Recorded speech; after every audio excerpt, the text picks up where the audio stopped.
ఎక్కడుందా అమ్మాయి ఇల్లు? I guess ma'am నేను ఇక్కడే డ్రాప్ చేసినట్టున్నాను. ఎంత చండాలమైన చోట్లో ఇల్లుంటే నీకు అమ్మాయి నచ్చిందా? ఇదిగో డ్రైవర్ ఇంజిన్ ఆఫ్ చేయి. పెట్రోల్ డబ్బులేమన్నా మీ బాబు ఇస్తున్నాడా? మీ నాన్న ఇంటి నుంచి కూడా రావడం లేదుగా. అభి డబ్బులేక ఇలాగ ఖర్చు పెడుతుంది. రా ఇక దిగు. ఆహాహాహాహాహాహా. మమ్మీ నీకు జ్ఞాపకం ఉందా? మనం ఇలాంటి ఇంట్లోనే ఉండేవాళ్ళం కదా ఒకప్పుడు. ఒకే ఒక బాత్రూమ్ ఉండేది, మొత్తం ఏరియా అందరికి కలిపి సామాజిక శౌచాలయం అనేవారు దాన్ని. అంతా గుర్తుంది నాకు. మీరు గనక డబ్బులు ఆదా చేయకపోతే మళ్ళీ ఇక్కడే ఉండాల్సిన పరిస్థితి వస్తుంది. అర్థమైందా? Just look around. Such a mess. ఆహా, మట్టి వాసన ఎంత బాగుందో. మాకు ఉబ్బసం తెప్పించాలనా?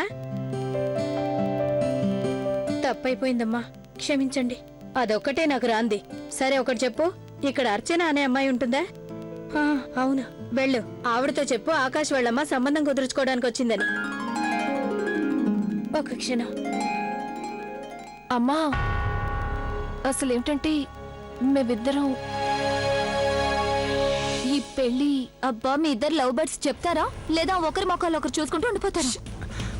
ఆంటీ సంగతి ఏంటంటే, సరళ గారు, బయటేమో ఆకాశ్ వాళ్ళ అమ్మా నాన్న వచ్చారు. వాళ్ళు మన అర్చనతో పెళ్లి సంబంధం కుదుర్చుకోవడానికి వచ్చారు.